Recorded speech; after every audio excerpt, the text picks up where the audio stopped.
Okay, good evening, everyone. The time is now 6:05. We can get started. Again, my name is Nimisha Agrawal. I am the senior planner at the city of Santa Clara and also project manager for this project, proposed data center. Um, this meeting, community meeting, has been organized by GI Partners to introduce the project or share the details about the project and take in the feedback from the public. Before I hand it over to the applicant team, um, we would like to take a quick poll to kind of see how you all heard about this community meeting. So I'm going to launch a poll, and if you can pick one of the options, that'll be great. So I'm going to do that now.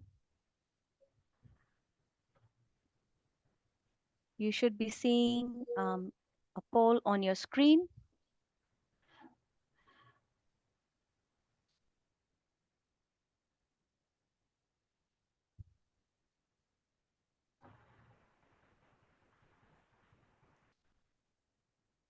If you can select an option. Oh, sorry, it not launched yet. Yes.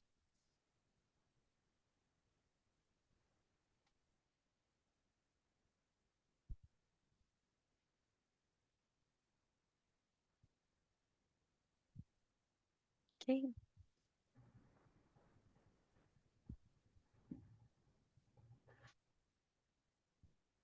Did everyone get a chance to take the poll? Okay. I'm going to end the poll now. And just to share the results, putting it up on the screen here. Um, so about 5 people heard it through the mailing notice, 2 from social media, and 3 from through a friend. Going to stop sharing and then hand it over to the applicant team now. Yes, good evening. My name is Tim Guarneri. This team presented this project to the Planning Commission back on January 31st. The commission at the time had asked us to do additional community outreach, which we are in the midst of. Thank you all for joining. We have a brief presentation to frame up the project for you and share some additional information to help frame the discussion. Should take maybe 10 minutes or so, after which we would be very happy to answer the questions that you all have. So Alexa, if you could please put up the presentation, I'll get us started here.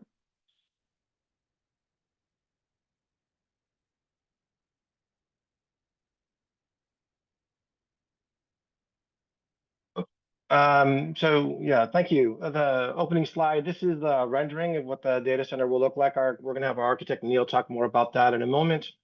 This is at 2805 Bowers Avenue in Santa Clara in the corner of Walsh and Bowers. We've been involved in this project for quite some time, which we'll also get to here in just a moment. Next slide, please, Alexa. GI Partners is the property owner. There are ownership representatives on this call. Tony Lynn, Raul Chendiak, Alexa Nolan, and Ryan Sullivan are all here with us this evening. All the consultants are here as well. Patrick Murphy from CPC, Scott Galati from Dazen, Mike Lisenby from David J. Powers, Gary DeYoung from HMH, myself from Mission Critical Realty, and Neil Sheehan from Wolpert, who's our architect. So the entire team is here with you this evening. Next slide, please. As I mentioned in the opening comments, we want to have our architect walk you through, in brief, what we've designed, how it looks, and so on. So with that, I'm going to hand it over to Neil Sheehan. Hello, everyone. Good evening. So the topic of our presentation this evening is the property located at 2805 Bowers Avenue. That property is right where Meade Street dead ends into Bowers. You may orient yourself in thinking about the new NVIDIA headquarters, which is located a long block to the east of this property. And the rail line passes over Bowers Avenue just to the south of our property. This property is 5.4 acres. The building presently on the site is a 2-story office building, and it is surrounded by very similar office buildings with an electrical substation located just to the south of the new substation we're seeing here in this site plan. This proposal is for the construction of a 4-story data center building. That building will comprise approximately 245,000 square feet. That's a footprint of just over 60,000 square feet. Each of the floors provides 4 data halls that you see here. And to the right in blue, you see the electrical equipment rooms.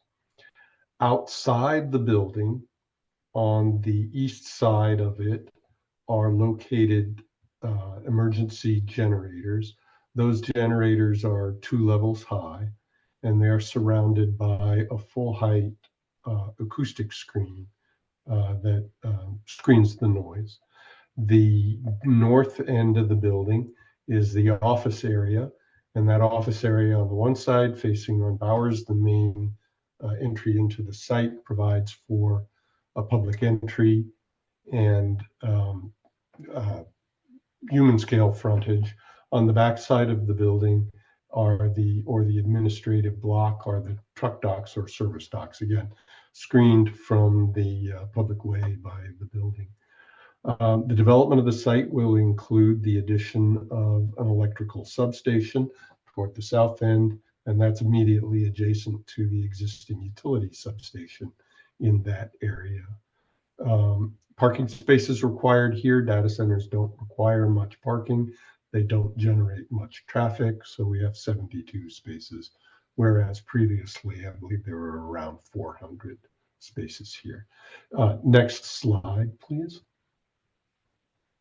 The site has, I wouldn't call it extensive landscaping, but landscaping treatment around the full perimeter of the site.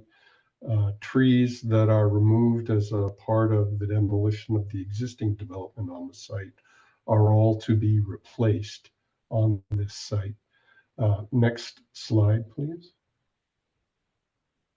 And then some views of the building. This is the view of the building with the office area I mentioned. So from Bowers toward the north end of the building, as you can see, the facade is open with views into the people spaces, the office spaces. And then behind the data center spaces, we do an articulated aluminum facade with a textured treatment. As you can see, the site has a security fence around it, and entry into the site is here at that driveway at the north end of the building. Next slide, please. And a detail of the entry and office area. You can see in this case, oops, back up one, thank you. In this case, we're back up one slide, please.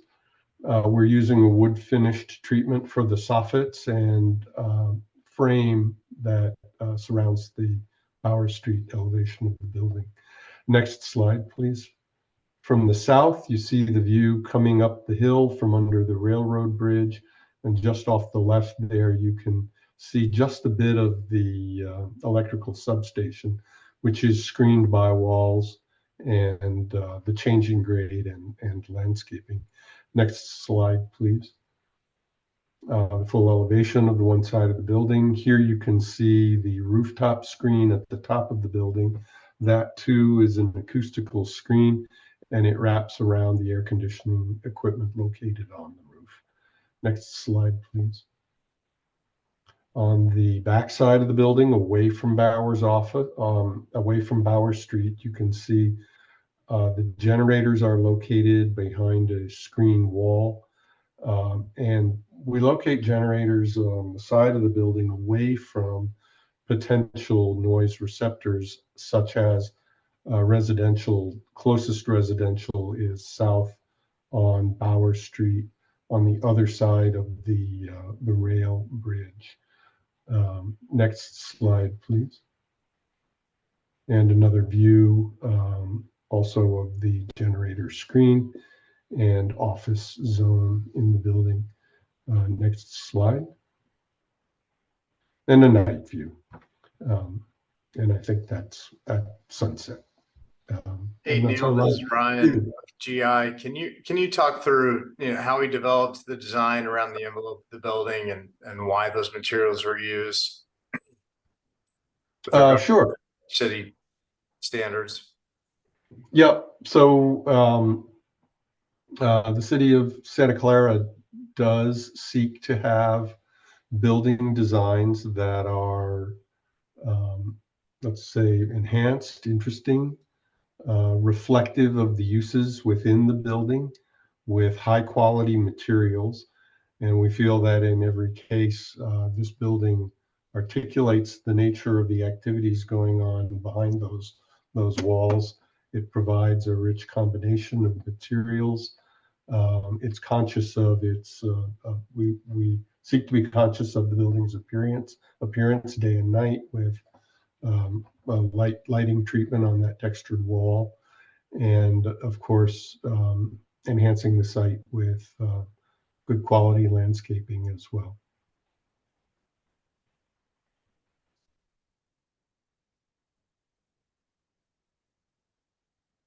And that concludes the presentation. Thank you, Neil. I'm sorry, Ryan, did you have something to say? Okay, so we wanted to give the citizens that joined a sense of the timeline of our project. So we, JET Partners, acquired the property in February of 2021.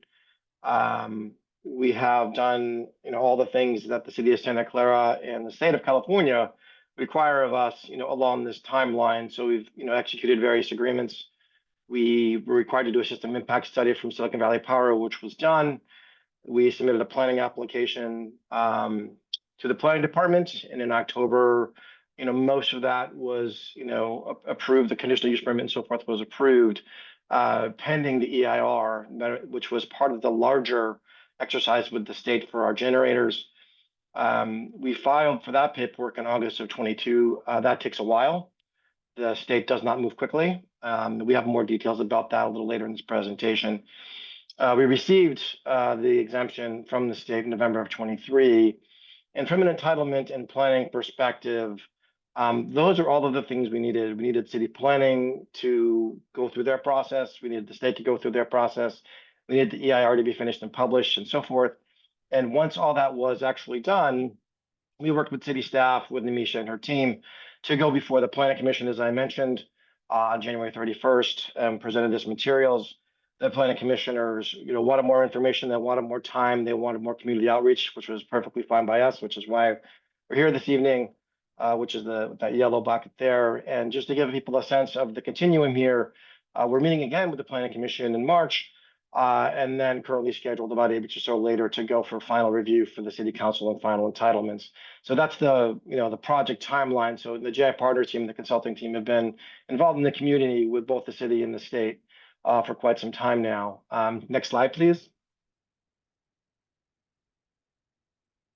So at this point, I'm going to hand over the presentation to Scott Galati and Mike Lisenby to talk a little bit more about environmental aspects and the city and state aspects that we went through for the lion's share of the time involved in this project. So with that, I'll pass it to Scott Galati, please. Yes, thank you. Thank you all for coming this evening and taking some time out of your dinner time to come listen to us. We're pretty proud about this project. As Tim had said, we had filed an application with the California Energy Commission. And what that does is it makes them what's called the lead agency under the California Environmental Quality Act. And what they need to do is take a look at all the potential consequences and impacts of this project before they can make a decision on whether to allow us to move forward. And so that's what the Energy Commission did. They chose to do an environmental impact report, which we call an EIR.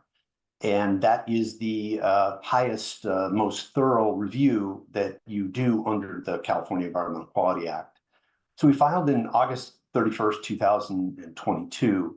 And the first thing the Energy Commission does is create a notice list. And that public notice list exceeds many requirements in many cities. In this particular case, that was 1,000 feet around the boundary of the project and 500 feet on each side of our proposed water line extension. We're using recycled water that goes down Walsh Avenue, and on either side, 500 feet on that, notice was provided as well.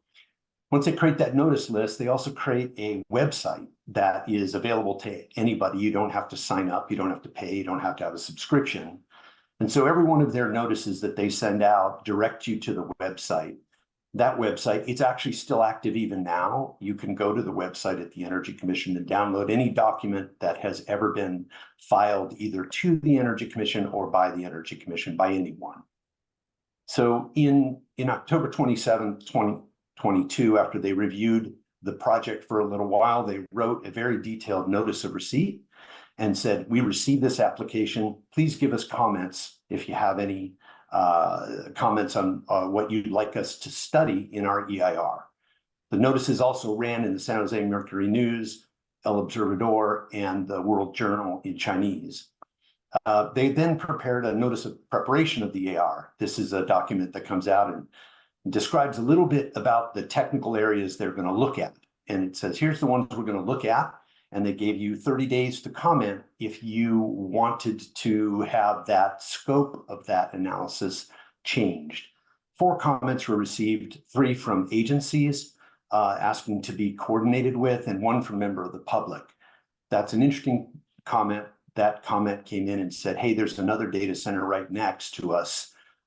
Would you please study both of those? And the Energy Commission did. So then they went for about 8 months and continued their work in publishing and writing a draft EIR. And they sent that out on August 10th, 2023 for 45-day public comment period. And again, it allowed those comments to either be written in writing, you could call somebody with a phone call, or you could just go to the website and type in your comment. The CEC responded to those comments. Actually, there was only 1 comment received, and it was from an agency about making sure we filed a piece of paperwork, which we did. The CEC then published their final EIR, including a response to that comment. They sent notice of its availability out to the notice list. Then they had a public hearing on November 8th, and that notice was sent in their normal agenda. And it was a Zoom meeting like this one, in which you could come and give public comment, and there was no public comment at that hearing.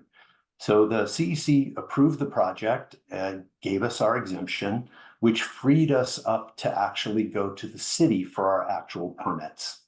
And then the CEC filed its notice of determination that we're done, and that was done in November 9th, 2023. So next slide, please. This is just a slide to try to give you an impression of the different technical areas that the Energy Commission studied. They studied noise, and we have some examples of that, and we certainly can handle that during questions of what they found. They studied air quality, the emissions of this project with the one next to it. And they also studied and incorporated as requirements promises that the applicant had made. And this applicant had done some good things to reduce impacts. One was, you heard about it, is the acoustical screen on top of the building so that the air conditioning equipment the noise doesn't travel. Also, they put the generators in particular enclosures, reducing the noise, and have some screen walls around it as well. They're also committing to use renewable diesel instead of normal diesel for all their testing and maintenance requirements. And they also have agreed to purchase energy when it is available from SVP at the renewable energy standard or by their own renewable energy. So with all of those commitments and the Energy Commission's analysis, they ultimately found that the project will not have any significant impacts in any of these areas. And that was a requirement at the Energy Commission to be able to be approved for our exemption. So the CEC adopted those findings, and we have copies of that documents. Mike Lisenby and myself can answer any questions on any of these topics about what was in that EIR. Thanks, Tim. Okay, so at this point, I want to take as little time with the presentation as possible to allow as much time for the public that has called in to go to Q&A. And all I would say is we have the entire team here in ownership here to answer all the questions that you have about this project and all the work we've done over the last 3 years. if questions do arise about, larger city plans and policies, our team is going to direct that to city staff because that's not really within our purview to provide answers on things, beyond the scope of our project. So with that, let's open up for questions, and we're happy to address your concerns.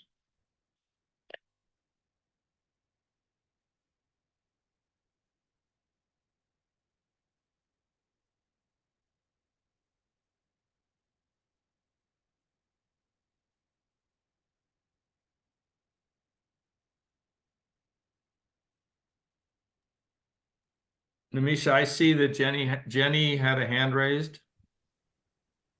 Yes. Can you unmute her? Jenny, I've unmuted you and you can, yes, there you go. Thank you. I was interested in this. I used to work in IT, and it's always interesting when you have data centers. It looks like a really good project. I was interested from the standpoint, I just had a couple of questions. How many people do you anticipate this employing? And will you have a security guard or agency around the perimeter of it? I was concerned because today, as we know, AT&T had a breach prominent, and they're not exactly sure what happened.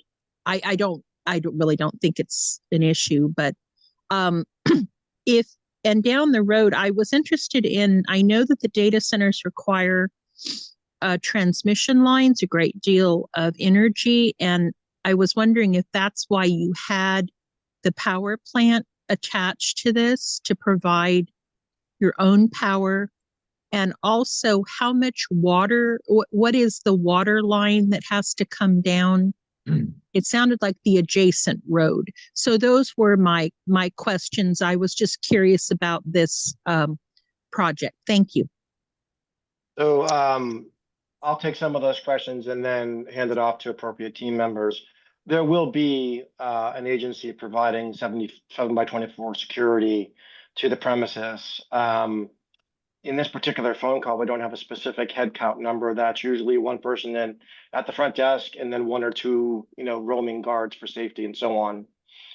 Inside the building, what we refer to as technician level staffing will be dependent on the end customer or tenant that we have going in there. So, for example, if it's a very large single-use building, there will sort of be less outsourced employees, but there will be, again, on a 7x24 basis. If it's sort of a multi-tenancy building, then there will be more headcount there.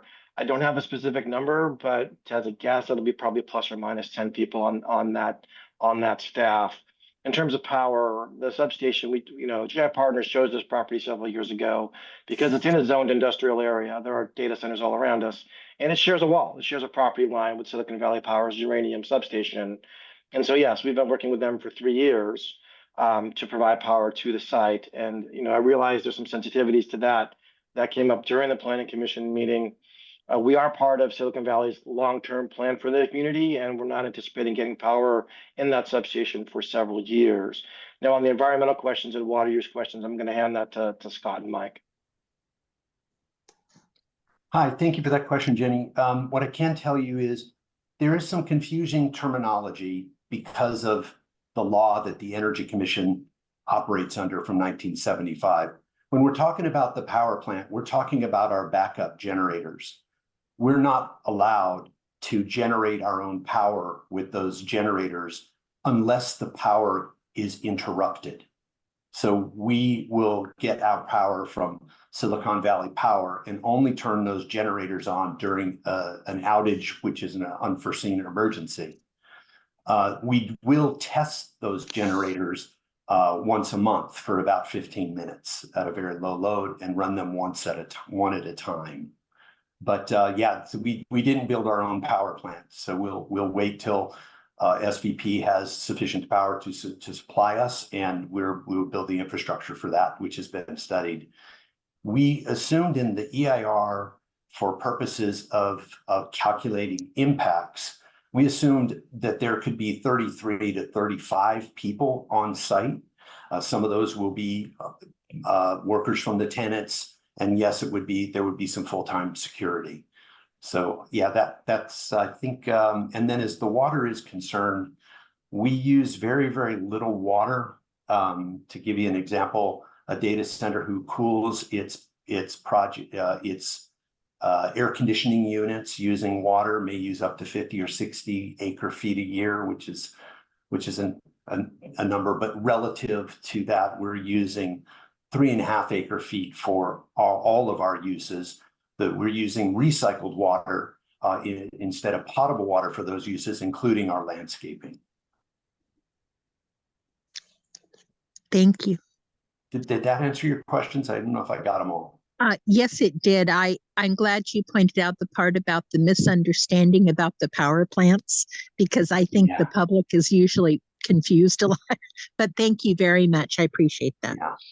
I wish the Energy Commission didn't use that language, but unfortunately their law requires them to.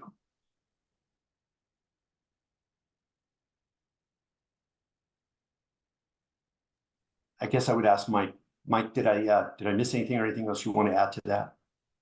No, I thought that was a great summary. The only thing I would add is you mentioned the 3.5 acre feet of water per year, and the EIR from the Energy Commission did compare that to historical use at the site, which was around 3.2 acre feet per year. So it's a slight increase, but a pretty minimal increase over existing conditions.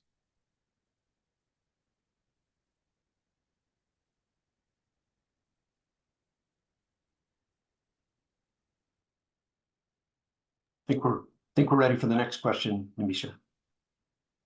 Anyone else? Yeah, I'm not seeing any raised hands. Yep. I see Betsy. Betsy, you can unmute. Yes, hi, can you hear me? Yes. Thank you.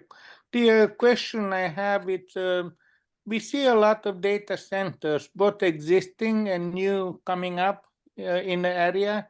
Can you give us an idea how many are in the area bordering San Tomas and, Bowers, around Walsh? So how many data centers are there now?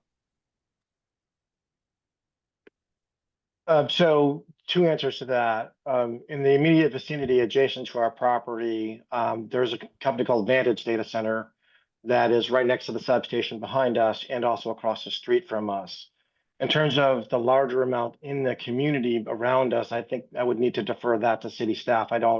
This team doesn't have that number, on our fingertips. I don't have a number on like how many data centers are in the vicinity and in the area that you're describing. But I believe we have a total of 58 data centers in the city of Santa Clara as a whole.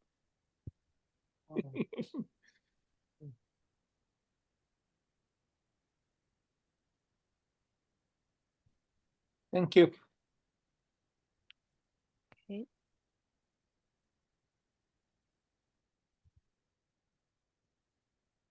And Betsy, I think you can unmute yourself and ask the question now. Thank you. Yeah. So I apologize. I came in a bit late, so perhaps you've already gone over this, but there was a next door thread, and the main concerns that were in that thread were about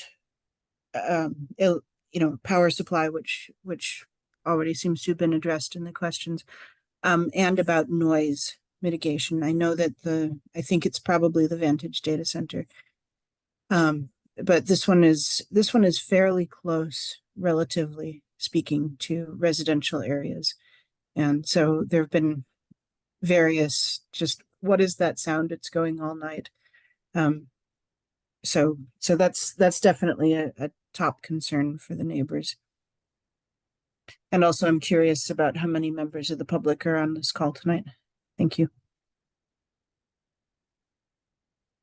So at the moment, there are, I believe, 14 attendees from the public, but some of them are calling in pairs. So it's 14 plus a few.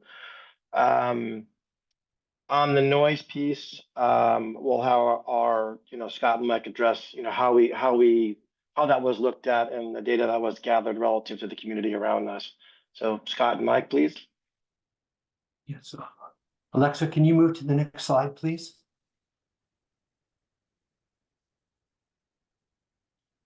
What you see here is a map.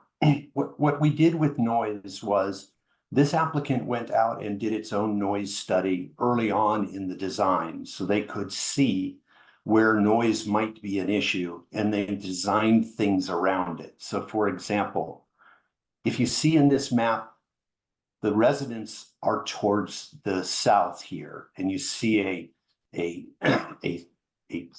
sort of almost a square or a rectangle in yellow. That's the closest nearest residence. So the noise comes from two places. It comes from the generators, and it comes from the air conditioning equipment on the roof. And what this applicant did is put together a design that had a wall on the top of the roof, so that when you looked at what happened to the noise, you see here that it doesn't move to the south towards the residences. And what you see here are different shades of and colors. The red color and yellow color would be over the requirements, let's say at a residence, but allowable on our site. And what you see that we've done here is we've minimized the noise off site from this facility to a very low number. That 50 to 55 is what you are allowed to have a noise, at a residence in the nighttime. So I don't know about, some of the complaints about existing facilities and the city. This project, though, was identified. What is your contribution to the noise? We went out and measured the noise. If I could have the next slide. And the Energy Commission verified all of this. The red triangles are where we measured noise. We measured what the ambient noise was, and we compared and did a model to see if we increase the ambient. And what you can see here is we don't increase the ambient. We are actually, in some cases, if you modeled this out further at the residences to the south, we would be below, our noise would be below what you're already hearing. And that, what you see here is this model shows the noise from the generator. The other thing that this applicant did is put the generator in noise enclosure and then surround that with a wall and then situate them on the other side so that the building blocks that noise, and then committed to only run those generators for maintenance testing one at a time. And they're run once a month, one at a time for about 15 minutes each.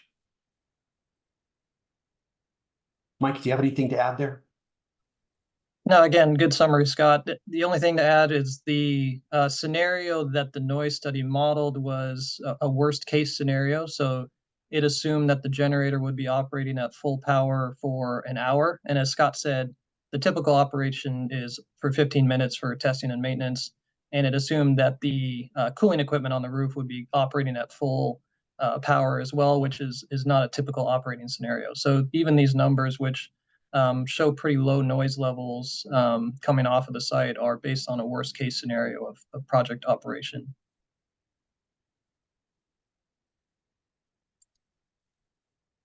Thanks, Mike. Did we answer your question? Do you have any more discussion on that?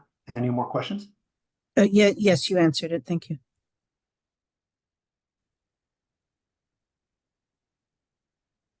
So I'm seeing another raised hand here.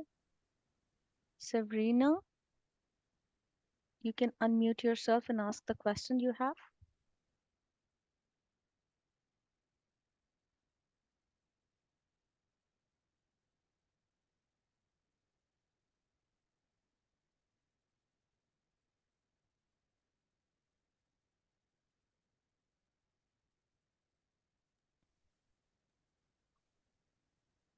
Yeah, you're on unmute now. You can ask your question.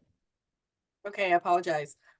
My question is, as a follow-up question, are weather conditions considered during this testing? Actually, the way noise works is the least amount of weather, the quieter it is. And therefore, like, for example, I think there was a misunderstanding that the wind blows the noise. That really doesn't happen.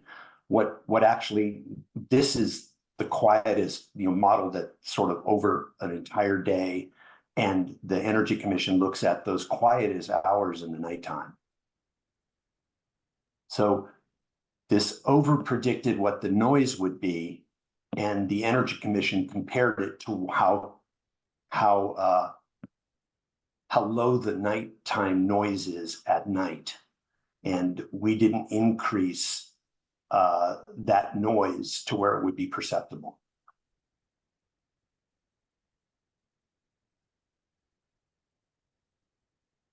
Did it answer your question? And Mike, did you have anything to add to that? Yeah, nothing to add to that, Scott. Thanks.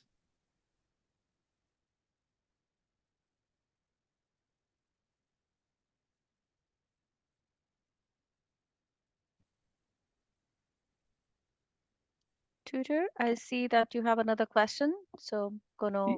Yes, one more question. The data center, curious, how much revenue does it generate to the city? So do they get a preferred rate for the actual power from Silicon Valley, and how much does the city make? I'm just curious. Sure. So the Silicon Valley Power has a published rate schedule for industrial users, largely data centers in Santa Clara, but all industrial users. And so the more power we consume, we're in what's called a rate band, which, as our consumption rises, ends up being probably 11 or 12 cents per kilowatt hour, somewhere in there. In terms of tax rate contributions, there's several slides from Manuel Pineda and his team that have been presented to both the Planning Commission and Council over the last 2 or 3 years. The data that we have, and certainly the city could augment this, is for every megawatt of power consumed by a data center, $50,000 is contributed to the general fund by SVP. And data centers do consume a fair amount of power, so as a rough estimate, that would be a couple of $1 million a year going into the general fund from power consumption. Also, the customers that go into our data centers buy a lot of equipment, and there are taxes in the city of Santa Clara on equipment purchased, around, I think, about 9.2% or whatever it might be. So we don't know yet how much equipment's going to go in there, but it's a reasonable guess that you'd probably get, plus or minus $1 million or so in taxation revenue from the equipment purchases that go in the building as well. Did that answer your question? Yes, thank you.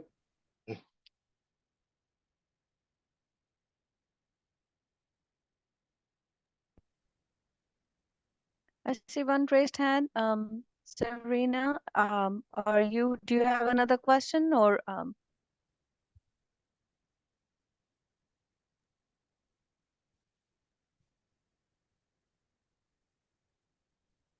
right, that hand was lowered. I'm not seeing any other raised hands right now.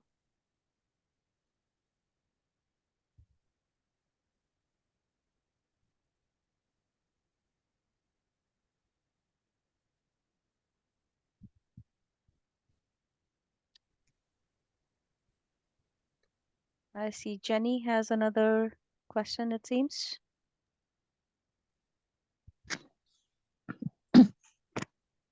Yes, I'm sorry.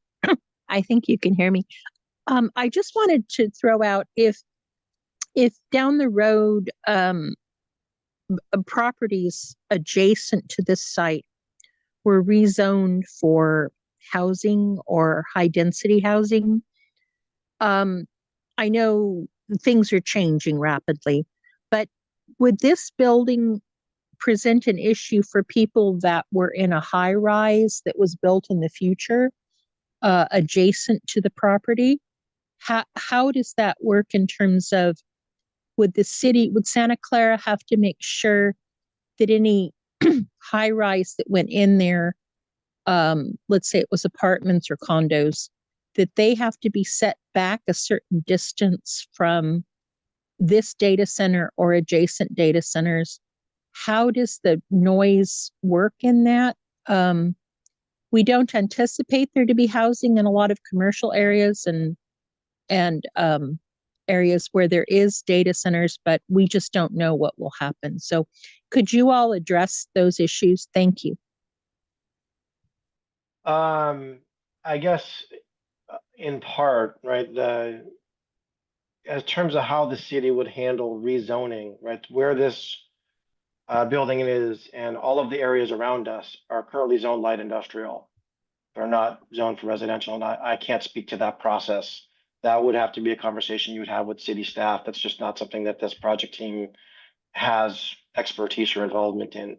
And as part of the process of rezoning, I would assume that the city would then come and do all the things that you talked about. But with that, I'm going to hand it over to Namisha, because that's really sort of outside the scope of what this project team can talk about this evening. Yeah, surely I can definitely provide input on that. So the properties around this side are all zoned light industrial, or they are more industrial uses, industrial and office users around it. The general plan does not anticipate any kind of residential around this property. It is anticipated to be the general plan designation surrounding these properties are either light industrial or high intensity office and R&D or low intensity office and R&D as we move further out. So there is the city's vision does not include or we don't envision that any kind of housing to be in this area. So that would be something that our general plan does not support. So that would be something, if that project comes in, they will require a general plan amendment, and it's their own environmental analysis to kind of address that. So it would be very hard to say like what kind of analysis or how they would be laid out. That will depend on that individual project. So you wouldn't, your RENA numbers or the housing element, has Santa Clara been certified by HCD yet? I believe we have sent our document to them, and we are in active conversations with them. I think there are this couple of last pieces that we are waiting, but I think we have said that we do have a valid housing element in place right now. Okay, so you have adequate other areas. You don't need to be worrying about people building high rises in light industrial. It doesn't make any sense anyway. Thank you for answering my question.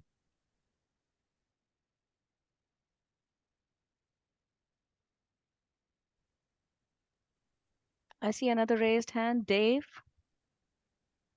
you can unmute and talk and ask your question.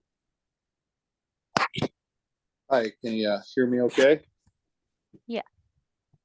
Hi, this might be too early in the plans, but I just had a quick question about the HVAC, particularly mentioning roof mounted equipment. So I was just curious if it was planning to be conditioned air cooling these data centers, or if it's going to be like water source Lee-birds inside, and then if you have an idea of the proposed tonnage required.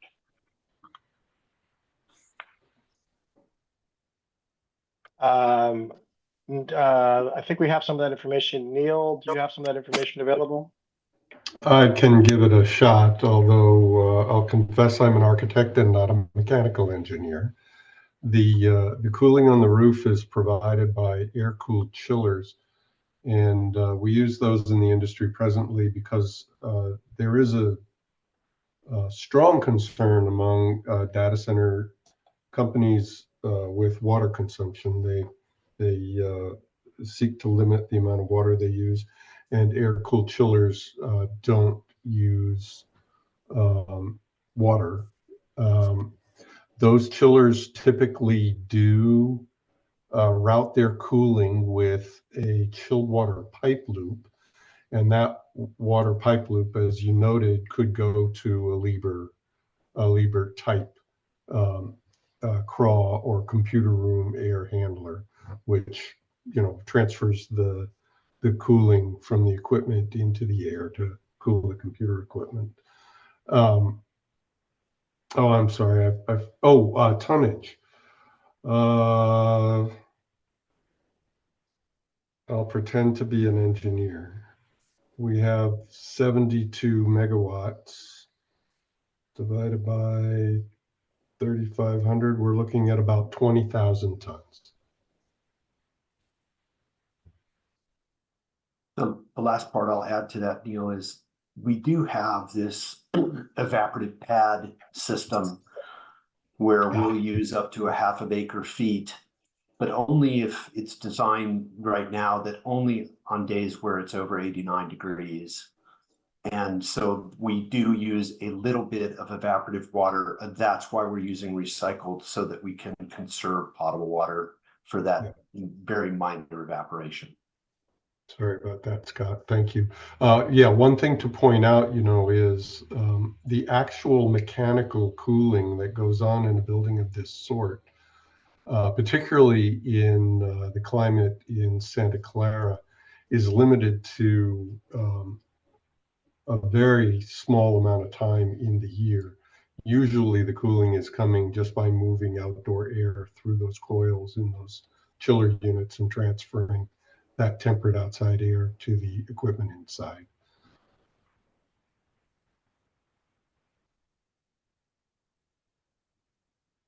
Did that answer your question, Dave?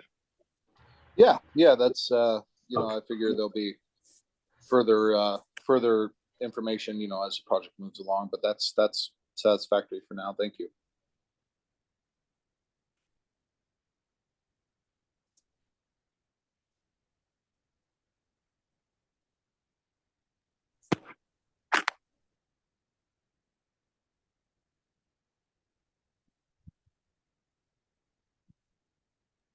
Misha, I did Seeing any notice that more there are raised some people hands? on the, I'm sorry. Misha, I did notice that there were some people who might be participating by phone, and I think they have to hit *9 to raise a hand. Yeah, that is correct.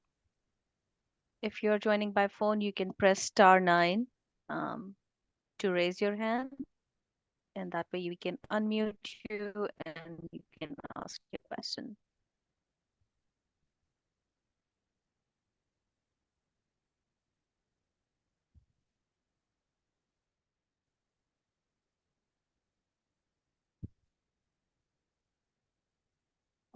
Again, I'm not seeing any raised hands. If you're joining by phone, you can press *9 to ask your question.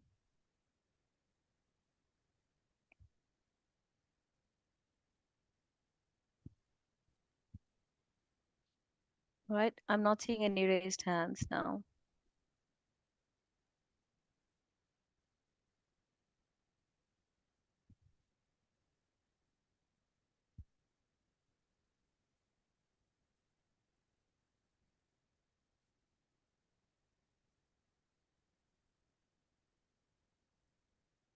Tim, do you have some concluding remarks? And then since there's no more questions, we can conclude the meeting. Sure. The only thing I would say to the folks, thank you for calling in. Thank you for your questions. I hope our team answered them well. We've been very thoughtfully looking at this for several years now.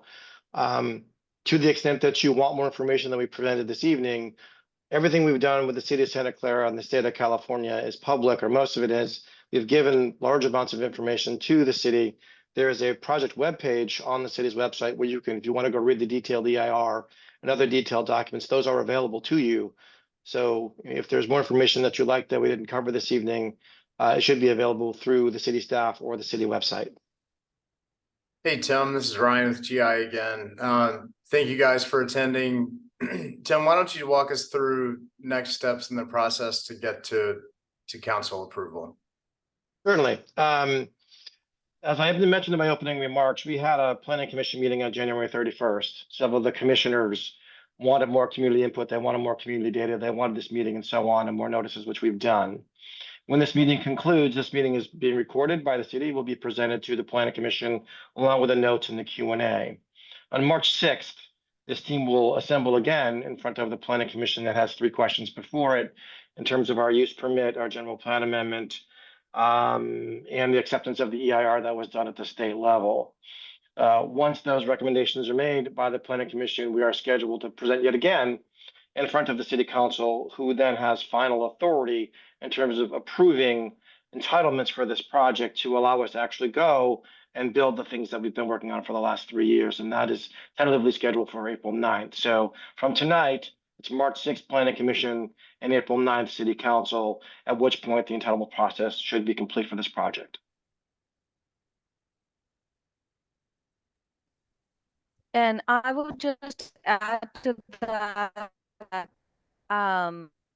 the notices, the Planning Commission hearing will also go out to everybody within 2,000 feet radius of this project site. So that will be mailed out about 10 days before the Planning Commission meeting on March 6th. And if you have any questions, my information is available on the project website, on the project page on the city's website. Happy to answer any questions that you may have via email or via phone. Yeah.